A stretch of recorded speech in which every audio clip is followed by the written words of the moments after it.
Hello, everyone, and welcome to this 40-second Urban AI conversation, for which I have the great pleasure and honor, I have to say, of welcoming Shannon Vallor. Hi, Shannon. Hi there. Thanks for having So, me. thanks, Shannon. Thanks a lot for joining. I have to say, it's also kind of very inspiring to get you because many of your works influenced some of our research at Urban AI. And also, we will discuss it at a personal level. Your project and work on virtues and moral will be very inspirational. So, it's definitely a pleasure of welcoming you. And this conversation is dedicated to the ethics of urban AI. So this is really the topic we will be exploring in depth during this 1 hour conversation with Shannon. If you have any questions, reactions, comments, as usual, feel free to share them in the chat. And if you've been following the last episodes, that I will definitely be sharing them with Shannon, and that will be reacting to your comments and questions. So maybe to start this conversation, I have a very simple question in a sense, and we will definitely be talking a lot about artificial intelligence, but maybe first let's kind of have the philosophical basis. Can you explain what is philosophically a good life and how is it related to ethics? Sure. I mean, that's a big question that philosophers, and not just philosophers, have been trying to answer for thousands of years. So, but I'll take a stab at the way of answering it that I think makes the most sense to me, and that is to think about the realities of what we are as social animals, living in complex, mutually interdependent societies. We are biologically constituted with certain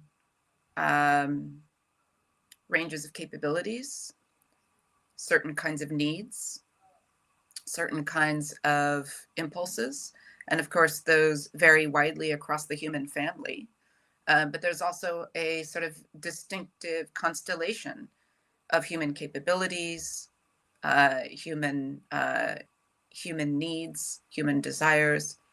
And a good life is one in which those central capabilities that are essential to cultivating the person, for the person to kind of mature into a being in which those capabilities are not just potential, but actually realized and exercised successfully. To do that is ultimately to be able to flourish as an individual. But because we are mutually interdependent and vulnerable animals who have a lot of mental and emotional energy, it's not just about what we as individuals do to live well. We have to live well together. Humans can't survive at birth without networks of social concern and care and practices of care that surround them. And when those networks are deficient, when those practices erode, we don't actually grow into people who are able to fully cultivate and exercise our capabilities. So a good life is also one in which we live in a society and a community that helps us develop and exercise our capabilities freely and in ways that are compatible with those networks of social concern and care.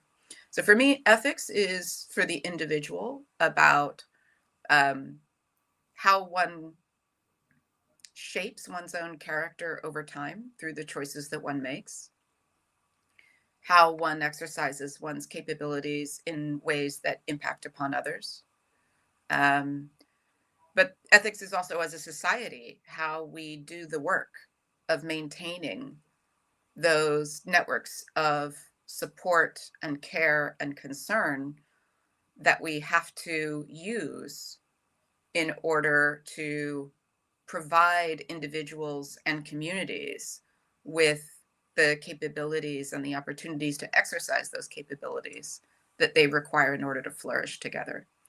So it's a complex answer, but it's really rooted in this fundamental notion of the kinds of social animals we are, the kinds of capabilities and needs that we have, and then the social structures and habits of action that support the exercise of those capabilities in society in a way that's compatible with meeting our needs. Can you share some example of ethics at the societal level, like in history in the past or maybe now? What are the different ethics that, like maybe some two or three or one that have flourished across cultures?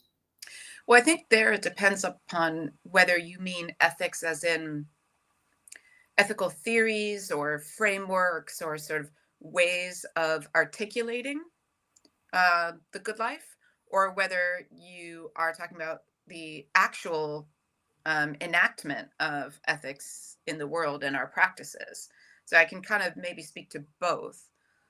So certainly in my first book, Technology and the Virtues, I talked about the different kinds of um, ethical theories or narratives that have developed in philosophy, in religion, and kind of broader cultural contexts, and that have had a kind of lasting influence on the way that humans think about the good life. And certainly, from a contemporary perspective in the West, we are quite familiar with utilitarian frameworks which try to kind of optimize or maximize the amounts of pleasure or happiness that we produce, and try to minimize the suffering or the pains of life. But there are much older traditions of ethics that actually have had wider cultural resonance. Many are rule-based. So if you think about something like a set of religious principles or edicts, or you think about the 10 Commandments, thou shalt and thou shalt not, right? Those are kind of rule-based ways of thinking about ethics. And we have secular versions of those too. In the Enlightenment, Immanuel Kant developed an account of ethics that was at its root basically secular, but resolved itself into a kind of single, what he called a categorical imperative, a law about how to act, that he thought could describe our moral obligations, broadly speaking. But in my book, my first book, I went back to an even older tradition that we actually see independently cropping up in different cultural expressions, and that's virtue ethics. So Aristotelian virtue ethics dates back to 3rd and 4th century BC in Greece.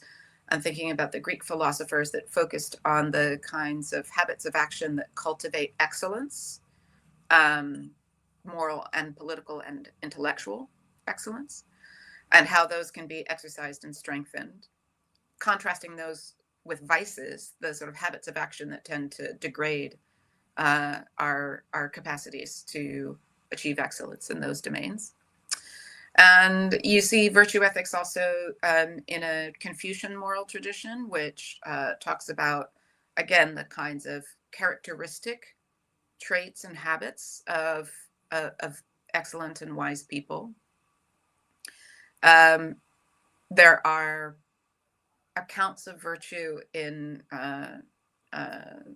the Abrahamic religions, in Judaism, in Christianity, in Islam. There are ways of talking about things that read through the language of virtue, even if sometimes they're also situated against a rule-based framework. Buddhism can be understood similarly through a virtue ethical lens, although again, there are also, kind of a set of principles or rules for action that are interwoven with those virtues. So there's lots of different ways that ethics has been understood. across time, across place, across culture. And there's no single way of reducing those into one picture. And we shouldn't want to do that. That is, I'm not a fan of moral universalism, the idea that there's some single way of talking about ethics that works best for everyone. But I do think that underlying these different moral theories are those kind of common human capabilities and needs that I talked about. And these are different culturally specific ways of, in a way, developing moral technologies. I think morality is a technology. It's a social technology for doing the kind of scaffolding work needed for humans to actually flourish. So the rules, the principles, the articulations of virtue, these are ways of scaffolding our moral lives so that it's easier to climb that ladder towards moral excellence. So that's how I kind of understand morality, broadly speaking. And then the moments in which you see it particularly are those where it stands apart from the other things it's often interwoven with, like loss or other kinds of social norms and expectations. So if you think about movements toward abolition of chattel slavery, for example, you can see that most clearly as a set of moral claims being made in a world where those practices were conceived as legal and normal. Or think about the articulation of the equality and rights of women and the idea that women cannot morally be classified as property, or that children can't morally be classified as property. These were modern moral movements that went against the legal and cultural norms of the time. And that's, I think, where you see ethics at its purest, where it separates itself from what is already accepted and articulates new visions of what it is to flourish, that are richer and I would argue truer than those that preceded them. Which might potentially require courage or kind of quality to go against kind of established policy or norms. So you were indeed talking about women rights. You were talking about slavery. I also have in mind, of course, Antigone, like this beautiful moment where she's going against Créon. And so I'm wondering, can we say that the difference between ethics and, or let's say, ancient ethics and contemporary moral is that the latter is rule based, while the first one is more kind of art of living? Or I mean, I think there's a sense in which this is true. It's just I think we wouldn't want to press that claim too hard, because there would be exceptions. You could certainly find cultures and communities today in which the way that they frame ethics and morality looks something more like a virtue narrative. But I think, broadly speaking, modernity, particularly driven through the West and rationalist traditions and the Enlightenment, has definitely shifted more of our moral discourse globally into the kind of rule-driven and principle-driven frame. So that's been the general trend over the past few hundred years, for sure. Despite there being exceptions, and despite the fact that you can also go back to ancient cultures and find examples where a rule-driven frame is the dominant one. But if you sort of look overall, you do see that the kind of virtue framing tends to drop away. It's interesting if you think about the way that virtue gets used and misused as a concept today. You see people talking about, moral protest as virtue signaling, as if it's somehow insincere or undesirable to express virtue or commitments to, or the valuing of virtue. You see also virtue as a frame being contested across political lines. So sometimes it's claimed by relatively authoritarian, even fascistic movements will claim the language of virtue as a way of trying to give their actions a kind of sheen of moral legitimacy, at the same time as others will use virtue in a way that pushes, as we say, against the dominant powers of the day. So it's a contested way of looking at ethics, but it's one that I think still has a lot of power. Do you know why we had in Western culture this shift? You mentioned the shift towards a more rule-based moral. Can you situate if like some philosophers more specifically Sure. or thinker were okay? Yeah. I mean, if you think about, again, in the Western philosophical tradition, you have a couple of converging factors there. In European thought, with modernity comes a couple of different things. One comes an increasing turn towards mechanism and mechanistic philosophies.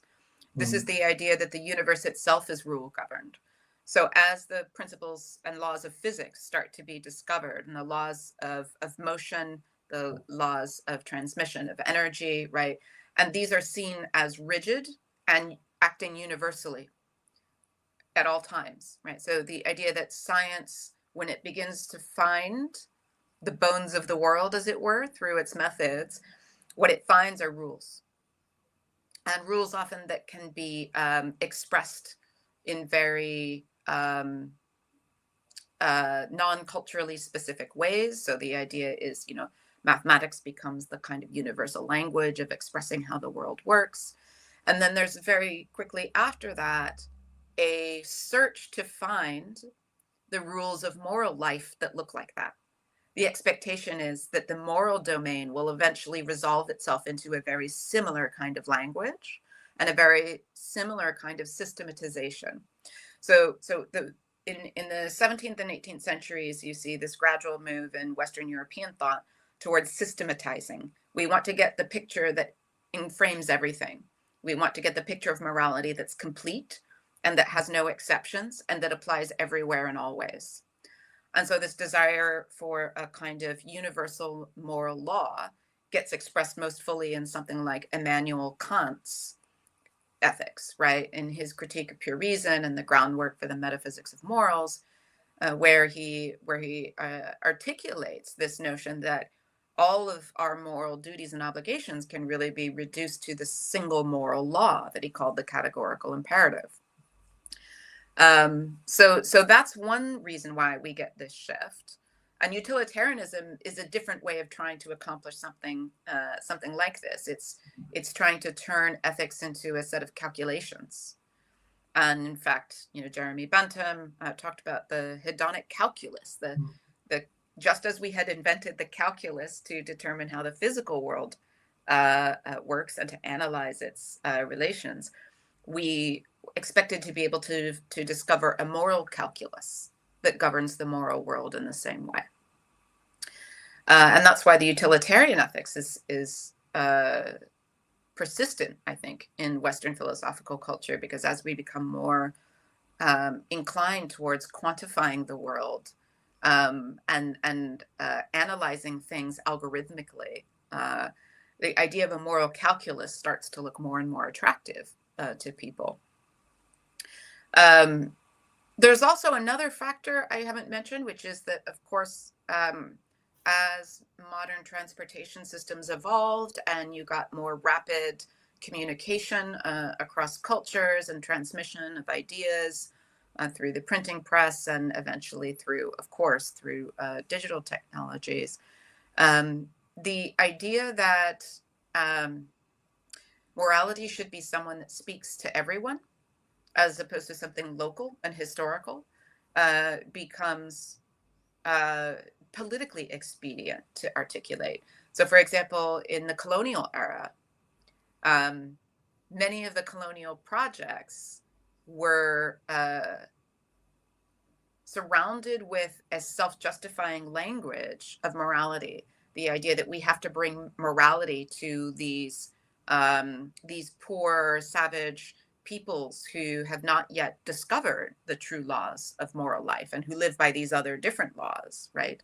So we, the Europeans, will generously bring and deliver not only our, our railroads uh, and our building styles and things like that, but we'll also deliver our moral rules to these peoples. And so if you believe that makes any sense at all, that you can just pick up the ethics you have, in Britain or in France or in the Netherlands and then drop them in another part of the world and have them work, and in fact have them be right, then you have to be able to believe that these are in fact universal moral laws that do not grow out of the soil of community and place and time, but that are independent of those particular kinds of local conditions.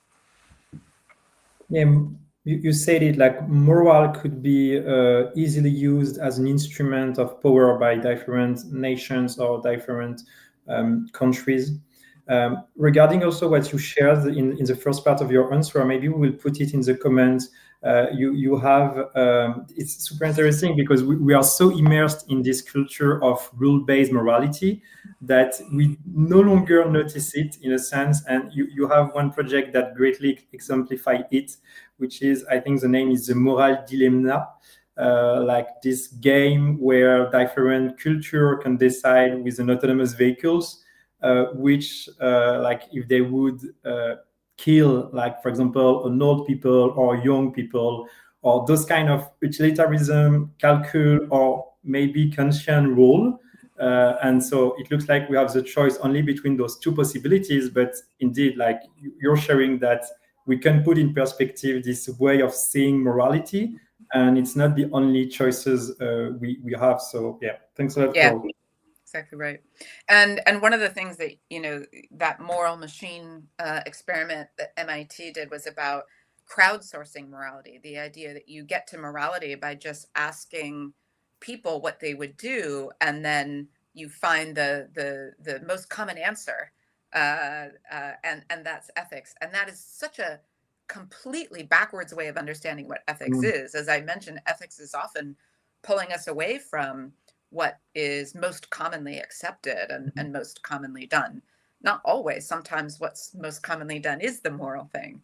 But the idea that we somehow can just crowdsource ethical wisdom by figuring out what the majority think is right really shows a very immature understanding of ethics that dominates in places where this sort of thing seems to make sense. But again, it is about this kind of very data-driven and rule-driven approach to ethics, to sort of say, well, look, we just need to get the algorithm to analyze all the data and then tell us what the moral rules are that people follow. I might have maybe a last question before connecting, in a sense, with emerging technologies, AI, and potentially indeed autonomous vehicles. So it means that if I want to acquire a virtue, let's say being courageous or being prudent, concretely, what does it mean? I have to practice. It means I would have to practice. Like, how does it work? Great question. So, two things I'll say. First of all, the one thing that almost all philosophers who've talked about virtue agree upon is that virtues are cultivated by doing. They're not inborn, and we don't acquire them by just, let's say, reading books about ethics, right? They are habits of action that then become permanent, or at least stable, if not permanent, at least relatively stable features of our character, of the way we are in the world, and the way we see the world. And so Aristotle says, you learn to become honest, acquire the virtue of honesty by doing honest things. And when you start doing honest things, when you start telling the truth, think about how children tell the truth. They're not yet honest in the virtuous sense. They still will lie in many contexts. But when children start to tell the truth, they're usually doing it because it is a norm that they have been given within their community, often from their parents, right? And that very early on, parents are discouraging lies and encouraging the telling of truth. And so from a child, when you hear the truth, you're not getting a stable expression of their character. You're getting something that they may have been incentivized to do. And it can be very difficult when we're young to act in ways that are virtuous. Sometimes it's easy, sometimes it's not. But the point is that the virtuous person, unlike the child who is in that early state of moral development, is not having to bring themselves with great effort into moral choices because they've internalized that way of being in the world such that the first thing they are inclined to do is tell the truth, not the last thing, right? So it's not, the effort gets reduced. So the idea is that we become virtuous by doing virtuous things over and over again until it gets easy and until it gets pleasant and until it gets natural for us. And we also, along the way, learn how to adjust the expression of that virtue. So you asked about courage, right? Well, courage isn't just doing any fearless thing. So I use the example in one of my books of how Aristotle breaks down the distinction between cowardice, which is a vice on one end of an extreme, courage, which is actually in the middle as the virtue, and rashness, which is the extreme on the other end of cowardice. The rash person is someone who doesn't have enough fear. That's a vice as well. And I talk about the idea of courage as something that you have to judge relative to the situation and the context. And Aristotle acknowledges this as well. So what it is to be a courageous soldier looks different than what it is to be a courageous teacher. Both professions require courage, but how that courage gets expressed looks very different. But even if you look at just the soldier, right, the soldier who just runs out shooting into any situation is not actually virtuous, even if they show no fear. Because in fact, that behavior is likely to get them and probably others in their unit killed. And it's not, in fact, coordinated in any way with the goals of their current profession.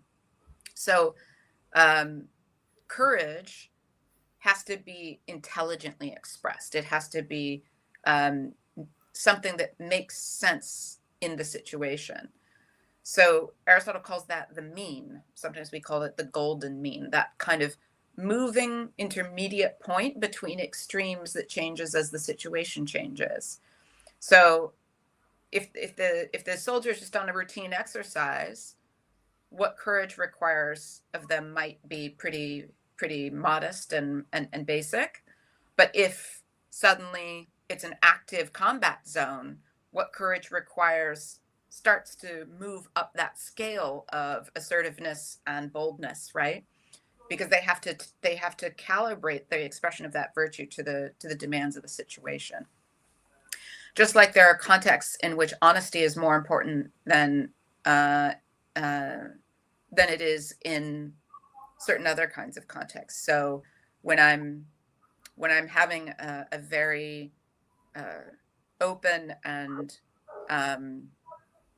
intimate conversation with a partner, honesty there is such an important virtue that I probably need to disclose more about what I'm feeling than I would when I'm at work. I still need to be honest at work, but there are things I should say to my partner, if I'm honest, that I would not say and should not say at work. Because if I said those things at work, they would be oversharing about myself, right? So that's just an example again about how virtue is kind of not a fixed rule of always do this. It's rather an intelligent, calibrated response to the moral demands of the situations that we're in, which are always changing. So we see that there is really a need of technique, a need of like adaptive intelligence, a need like of practice. Yeah. And where do we learn this? Because it's not in school. Like in school, you know, we see when starts Second World War, or like we study the map of the world, geography of the world, and it's not later in life, like Yeah. in our work. So in which space do we have to learn those virtues? You know what's funny? I think we do learn it in school. We just don't necessarily learn it in the formal lessons, right? You learn it on the playground. Mm. You learn it when you step over a line into someone else's uh, physical or psychological space that hurts them, and they push back. Um, we um, we learn it when we you know lie to a friend, and then see the damage that it causes them, and feel that pain. We learn when we get correction from those in our social circle. And again, when we're very young, we're not necessarily learning it in an ethical framework or theory. That, you know, we're not thinking about virtue when we're 10 years old. Um, but we are learning to intelligently adjust our behavior in response to the moral demands of the situation, even if we don't know that's what we're doing. We are learning that, and we learn it at home. We learn it at school. Again, maybe not in the lessons, but in other kinds of contexts. Um, and we learn it as a form of feedback from the world that we're in, and it's why, of course, virtue is very dependent. And virtue ethicists have always noted this. Virtue is usually very dependent on the kind of collective moral intelligence of the community that you're living in. There are, of course, people who manage somehow to rise above um, socialization into very, violent or cruel circumstances. But we certainly do know that, for the most part, in order to learn how to be virtuous, we need to be able to see it outside of ourselves. So Aristotle talks a great deal about the importance of having moral exemplars, people in one's community, and ideally people that are valued in that community, and recognized for moral excellence. Children need to be shaped by those moral examples around them. So when children see their teachers or their older siblings, or their sports heroes, or their mentors make virtuous and challenging choices, that can make a remarkable impression on our own character. And so we begin to mold ourselves into attractive shapes that we have seen, right? We mold our character into the shapes of people that we in some way admire or recognize for moral excellence. And then, in a final stage, again, we begin to as our own character becomes something that we don't need to build from the outside in, but something that we can actually activate from the inside, we become capable then of owning our moral character, so that we're not just copying what other people do, but we actually have cultivated a faculty of moral judgment for ourselves. And that's really what allows us to go against the grain when it's called for, to be able to recognize, I've learned morality from my world, but here's a case where my world is getting it wrong.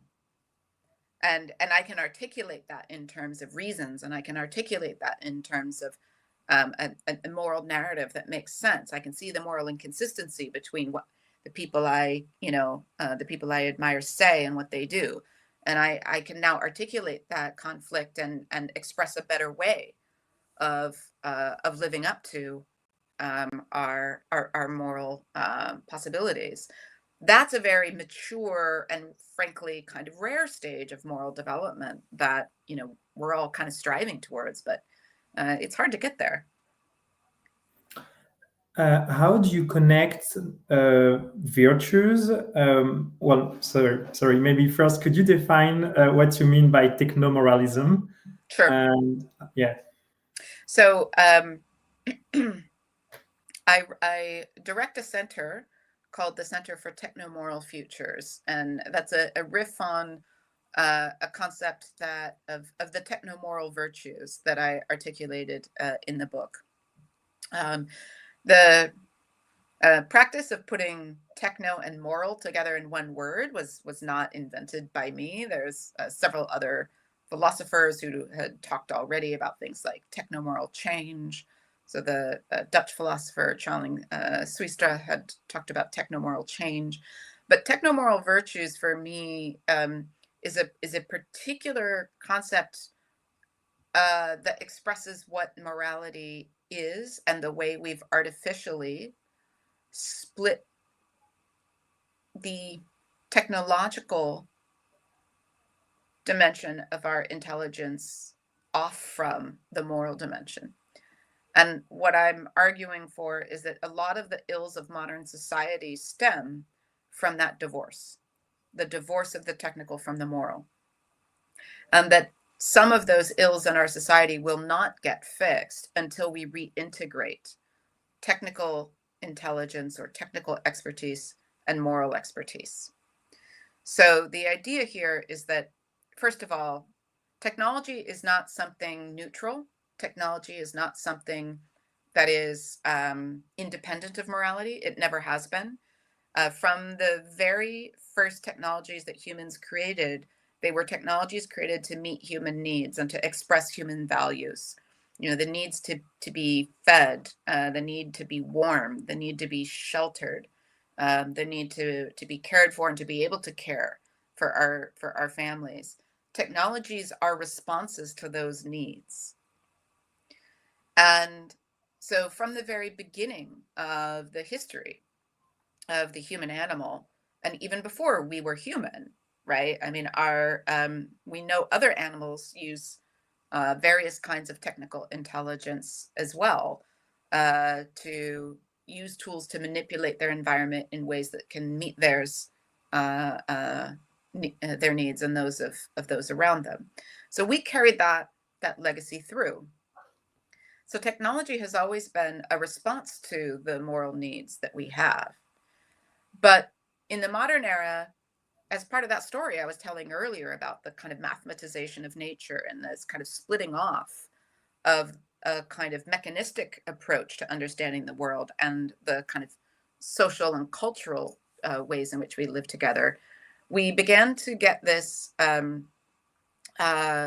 this divorce between technical excellence and moral excellence, and that divide has only grown over the centuries and even over the past few decades. I think even in the past 5 years, we've seen the split widen, and AI has been a part of driving that.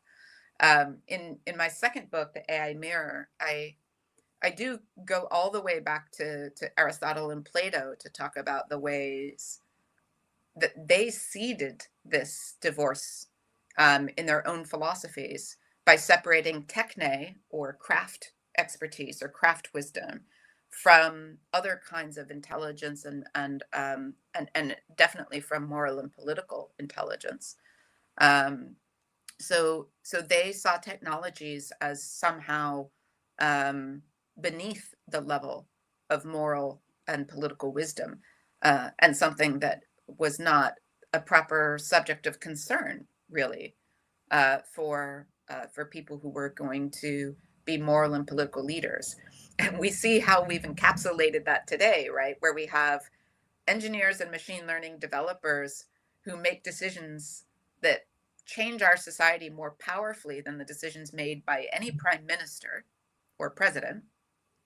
And yet those engineers and machine learning developers have been expected generally to acquire no particular moral knowledge or expertise, and who don't ever generally get held to that as a standard of their work.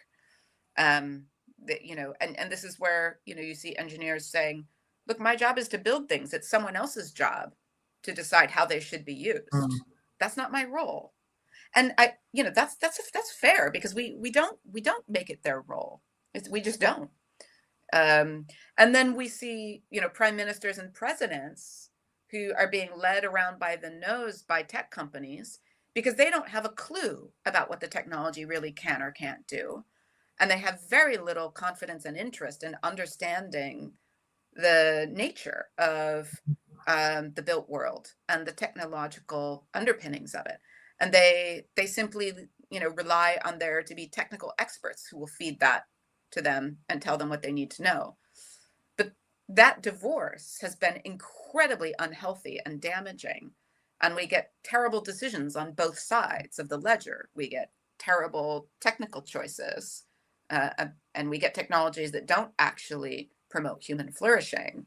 But we also get terrible political and moral choices that don't actually take the right advantage of the technical capabilities of the modern world. And so we need to weave those forms of intelligence back together if we're going to get anywhere. So it means that there is this continuity between morality and technique. First, because we use those techniques, you said it, like to answer kind of moral-based choices needs. And also, you said it in your book, Technology and the Virtue, because based on what you shared during the first minutes of this podcast, if we have a virtue point of view, we see that technologies might atrophy some virtues, or let's say some traits or some excellence in a sense. And I remember a very striking example, which is, for example, self-examination that you share in your book, which is a kind of virtue, like a quality, but which might be atrophied by social media, for example. Can you explain this idea? Sure. So self-knowledge is a quality that is supported by practices of self-reflection, and it's been an important part of moral development in pretty much every tradition of virtue ethics. And so, going back to the practice of using journaling to chart your kind of moral development, if you think about things like the meditations of Marcus Aurelius or of St. Augustine or things like that, you think about the ways that we've often used technologies like the journal to show ourselves to ourselves and allow ourselves to examine ourselves more rigorously and carefully, and make better evaluations and better decisions. But today, we have technologies that very often either are a distorted mirror of ourselves. Think about the ways, for example, that AI technologies, but you can talk about social media in this way too, show the version of ourselves that the algorithms have learned we want to see, not necessarily the version of ourselves as we are, right? So we have AI systems, AI chatbots that will constantly affirm what it is that you have signaled you already believe about yourself. And they'll basically encourage you to continue to think in this way, or to even go further down that track. So this property of sycophancy that AI models have is a very dangerous one, because it's a very, very distorted mirror. And yet people are relying on these technologies to understand themselves and understand what's going on in their lives. They're using these technologies to get advice on their relationships, right? And to help them make decisions. And yet these technologies are designed to affirm what we already believe to be true about ourselves, and to validate the choices that we're already making. So they're very poor instruments for this purpose. social media is a different kind of distorted mirror, right? And it often activates the parts of ourselves that are most likely to interrupt virtuous kinds of motivations or thought patterns. So think about the ways that social media technologies have been used to kind of hijack those older circuits in the human brain that process kind of raw emotions like anger and resentment and fear. And so social media algorithms, because those drive engagement, those emotions, have been tuned to bring those emotions out in us and to feed us content that will inflame those emotions. But those are precisely the emotions that get in the way of self-understanding and moral development. So it's not essential that technologies do this. And this is why I use the earlier point of the way that we, for centuries, relied on technologies, the journal, the book, technologies of education in the school, all kinds of technologies we developed to scaffold our moral development and to support it. But today we're building technologies that more often than not tear that scaffolding down and make it harder for us to climb the moral ladder. That's so important because when we imagine the morality of technology, very often maybe we might envision, kind of the big choices like killing or saving. And really, Right. what you're showing and here also sharing is that the moral dimensions, ethical dimensions, is also in how it changes some of our traits in a very small way, like an erosion, but those traits that constitute at the end our virtue, our ethics. So those technologies, they are not neutral. As you said, they have a kind of very powerful ethical dimension. Yeah. It means also that, so if those technologies can atrophy some virtues, you also explain that we can reverse it in a sense and use them to have techno virtues. So how can we do the opposite and, let's say, collaborate with technologies to achieve this reconciliation between virtues and techniques?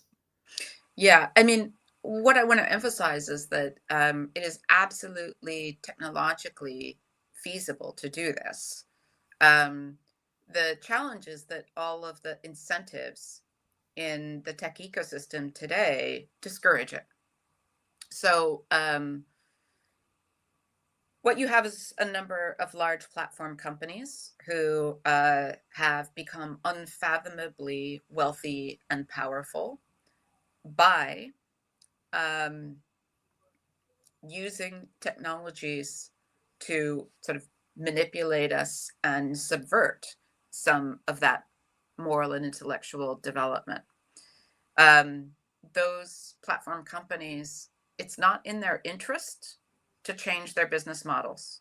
It's not in their interest to pursue slower, more humane forms of technology that might support human moral development, because that would also make their users more independent of them, right? Less dependent on those social media clicks, less dependent on the kind of delivery mechanisms that activate those raw emotions and keep us pulled into the tech ecosystem in these harmful ways. Those harmful patterns, those what we call in the language of software engineering dark patterns, those dark patterns make those companies a ton of money. And they're also potential instruments of political control, which make them incredibly attractive for that reason as well. So those incentives are still there. So the barriers are not technological. The barriers are social and economic and political. They're the incentives that we've created for technology developers. And of course, it's not just all about the platform companies. So you can imagine, but any app developer can build a better app. You can have competitors, can't you, that could build a social media platform that could foster better quality interactions and moderate the space such that manipulation and falsehoods weren't incentivized. Just look at what's happened to Twitter, right? And look at what's happened to any attempt to develop a better alternative. They end up being niche spaces that don't draw the kind of investment and the kind of political support that something like Twitter does, and or X, right?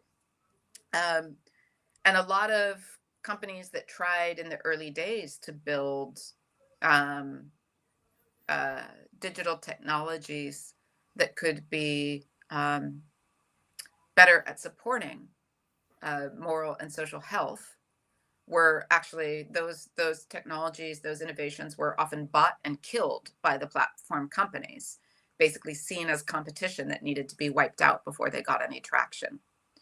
So right now, it is very difficult. It's not impossible, but it is very difficult in our current tech ecosystem to develop technologies that actually support our moral development. But think how easy it would be to have technologies that would say, look, I've noticed that you've been sort of shutting down people in your life who you really should be listening to, and maybe let's think about how you could be more open to hearing what the people around you need from you, and how you're impacting them. Imagine a chatbot that actually advocated for the people who are hurt by what you do in your communications with them or in your actions toward them, instead of advocating for you as the victim, which is what most of the AI models today will do, right? If you type into an AI model, I had this horrible fight with my husband and he said this and I said this, the model will almost always say, oh, honey, he just doesn't, he just doesn't value you. He doesn't understand. You're the victim here.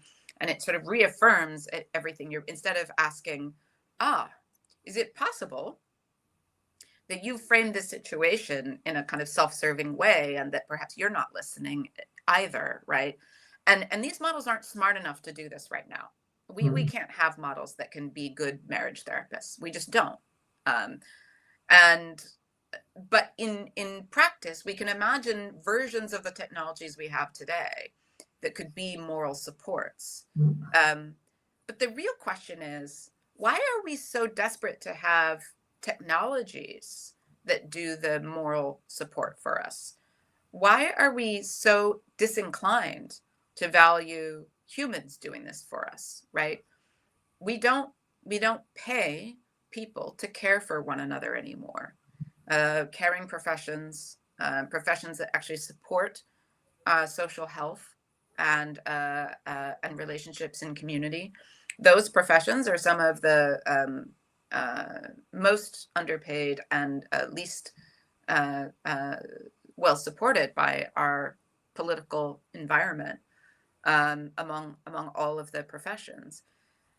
And yet, those are actually where the investments could actually produce healthier, stronger communities, which would also produce economic gains on the side. But we don't do that. We want the technologies to be our friends, to be our teachers.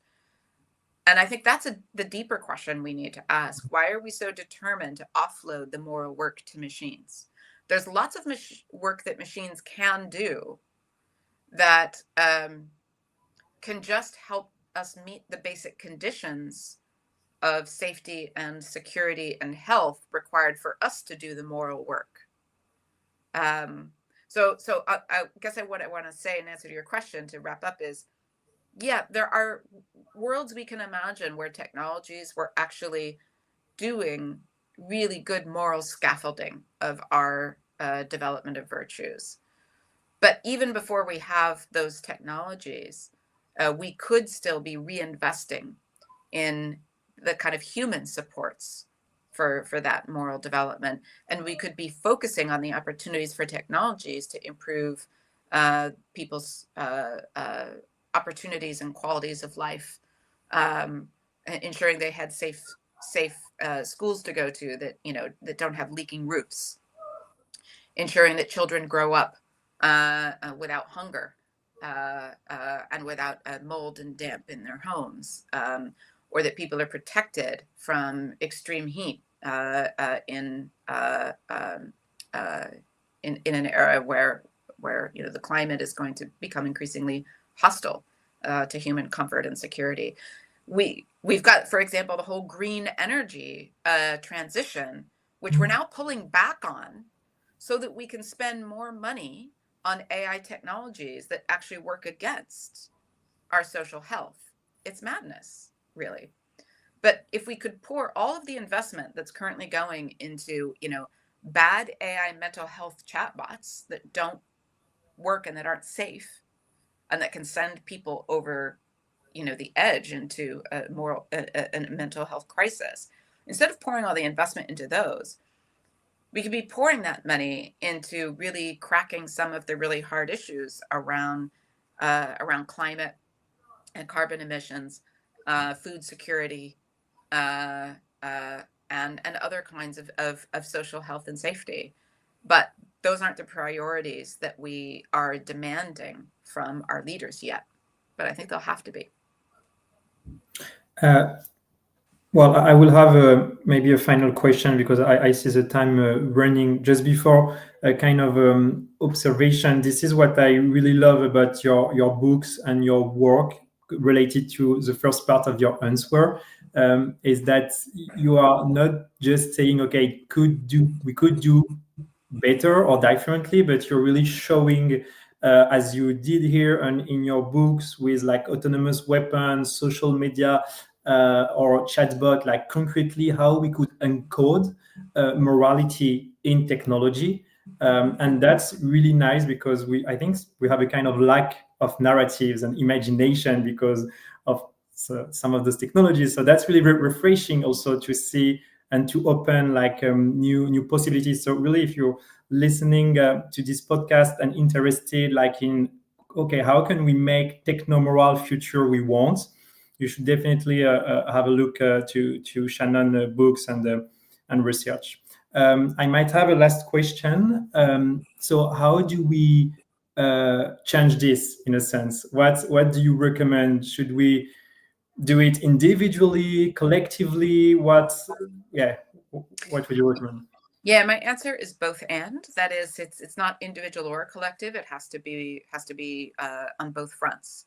So as individuals, I think we need to protect those moral and intellectual capabilities that the current technological environment is threatening to degrade.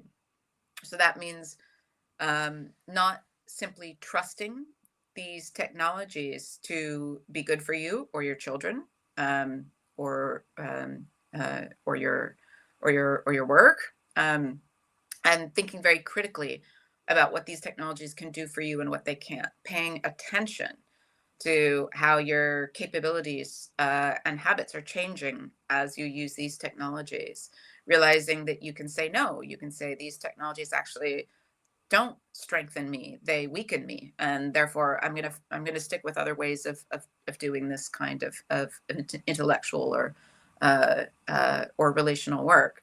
So there's a lot of kind of individual attention and mindfulness that can help us make better choices, but that alone will not solve the problem. It's like saying that individual recycling habits can solve climate change. It's a collective action problem. So the individual can protect themselves to a degree from being degraded by harmful technologies with this kind of attention and critical questioning. But what's really essential is that we get to a world where we don't have to protect ourselves from our technologies, because our technologies aren't inherently destructive to us. So to get to that world, we really have to change the incentives that I was talking about. And that, frankly, is going to require a kind of, I think at this point, a sustained political movement. And I think probably many political movements that will have to come from different kinds of grassroots activists to sort of say, look, one of the things we are absolutely uncompromising on is the fact that we want technologies that serve our futures and that don't essentially close off our opportunities to grow and develop and flourish. And we want a world where technologies look different than they do today. And so that to be able to articulate that demand requires having conversations beyond yourself. It means educating the people around you, sometimes just in small ways. Doesn't help to scold people and tell them, that they're not being smart about how they use technology.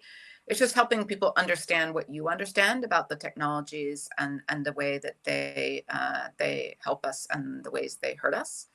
And then to begin to build consensus and political pressure for demanding a kind of political leadership that puts the interests of the human family and our communities before the interests of tech investors and large platform companies. And if we can force that switch on a political level, I think we could get back to a world that looked very, very different.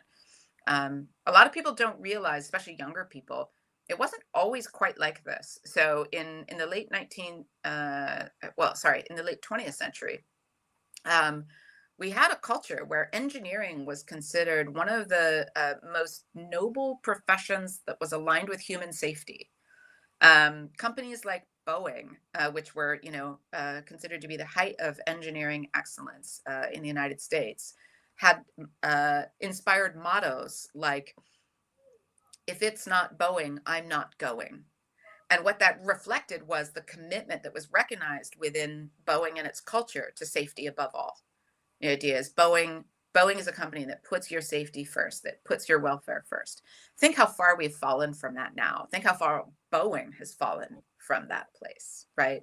But it was not just Boeing. There were lots of engineering cultures in the late 20th century that had begun to center human safety and human welfare, and even to bring things like environmental sustainability into the frame of engineering goals. And then a number of economic and political movements of that period and into the 21st century really flipped the sort of moral frame of engineering on its head to this idea of just build and ship, let society worry about the consequences, move fast and break things.